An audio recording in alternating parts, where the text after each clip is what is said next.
Tonton video ini sampai selesai agar Anda tidak gagal paham.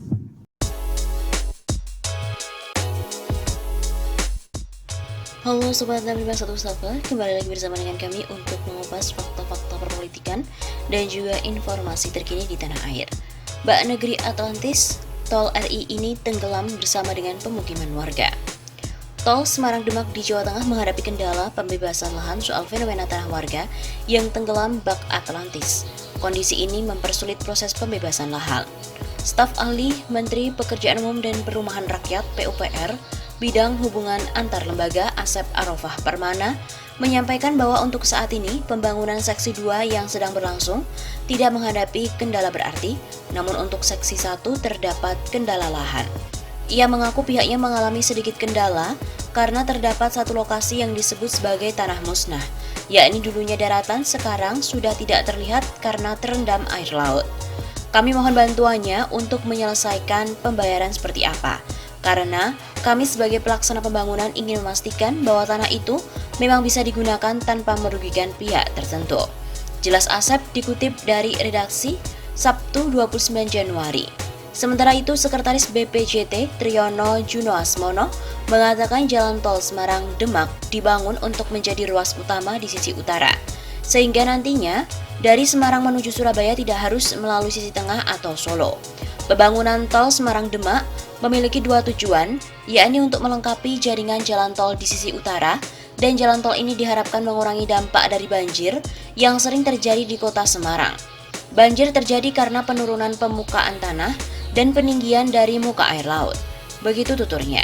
Senada dengan Asep, Kepala Balai Besar Pelaksanaan Jalan Nasional Jawa Tengah DIY Wida Nurfaida mengatakan bahwa kendala yang dihadapi dalam pembangunan seksi 1 tol Semarang Demak disebabkan karena adanya tanah musnah, sehingga pemerintah kesulitan untuk mengukur tanah dan juga menghitung ganti rugi di lokasi tertentu karena sudah terendam oleh air. Namun demikian, saat ini para pihak yang berwenang sedang mencari jalan keluar. Ia juga menambahkan seksi 1 Kaligawe Sayung terdiri dari 3 paket, yakni 1A, 1B, dan 1C. Dalam paket ini dibangun dalam retensi untuk mengurangi dampak banjirop. Banjirop terjadi setiap tahunnya di kota Semarang, sehingga kami membangun kolam retensi dan juga beberapa rumah pompa. Harapannya setelah terbangun, rumah pompa ini bisa mengurangi banjir yang sering kali terjadi. Begitu pungkas Wida. Seperti diketahui, pemerintah tengah menghadapi tantangan terkait lahan dalam pembangunan jalan tol Semarang Demak seksi 1 Kaligawe Sayung. Hal ini diungkapkan oleh Kementerian PUPR saat mendampingi tim Komisi 5 DPR melakukan kunjungan kerja spesifik ke tol Semarang Demak di Jawa Tengah pada Kamis 27 Januari. Sebagai gambaran, jalan tol Semarang Demak terdiri dari 2 seksi, yakni seksi 1 Kaligawe Sayung dan seksi 2 Sayung Demak. Untuk seksi 1 Kaligawe Sayung baru saja dilaksanakan penandatanganan kontrak, sementara seksi 2 Sayung Demak sudah dalam proses konstruksi. Staf ahli Menteri PUPR Bidang Hubungan Antar Lembaga Asep Arofah Permana juga menyampaikan, untuk saat ini pembangunan seksi 2 yang sedang berlangsung tidak menghadapi kendala berarti, namun untuk seksi 1 terdapat kendala lahan. Untuk seksi 1 kami mengalami sedikit kendala karena terdapat satu lokasi yang disebut dengan tanah musnah, yakni dulunya daratan sekarang sudah tidak terlihat karena terendam air laut. Beber Asep dikutip dari laman resmi Ditjen Bina Marga Kementerian PUPR.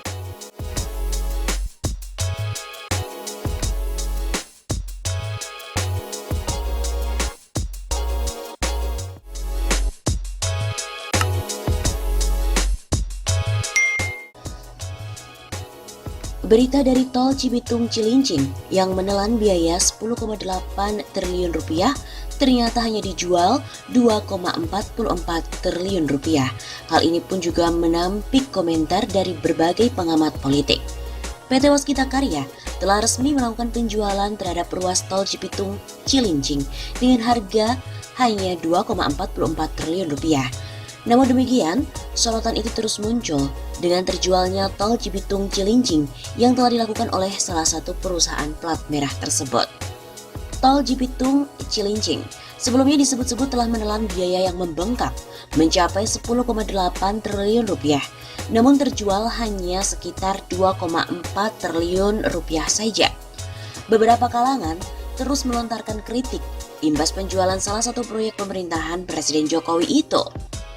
Salah satu yang turut menyoroti ihwal penjualan tol Cibitung Cilincing adalah Mardi Guwowi.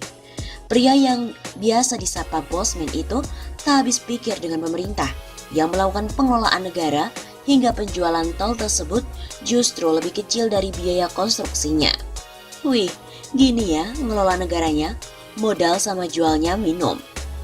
Ujarnya dalam unggahan Instagram dilihat melalui redaksi pada Senin 11 Oktober. Dia juga mengatakan bahwa titik masalahnya berada pada pihak-pihak terkait termasuk dengan proyek tersebut.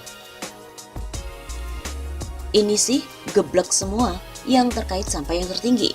Pada belum ikut MMBC pejabatnya itu. Begitu sambungnya. Sebelumnya SVP PT Waskita Karya Ratnaningrum menyebutkan bahwa penjualan tersebut justru memperoleh keuntungan sekaligus mengurangi beban utang. Melalui transaksi ini perseroan memperoleh keuntungan dan juga mengurangi beban utang. Begitu ucapnya. Setelah tol Cibitung Cilincing yang terjual 2 triliun itu saja, ruas tol lainnya juga bakalan menyusul dijual. Salah satunya adalah tol Trans Jawa. Ruas tol Cibitung Cilincing yang terjual seharga 2,44 triliun rupiah. Ruas tol lainnya juga bakalan menyusul untuk dijual oleh PT Waskita Karya Persero Tbk atau Waskita. Saat ini Waskita menyiapkan sejumlah ruas tol lainnya yang akan dilakukan dan juga untuk melakukan penjualan setelah BUMN konstruksi tersebut resmi melepas kepemilikan saham di ruas tol Cibitung Cilincing.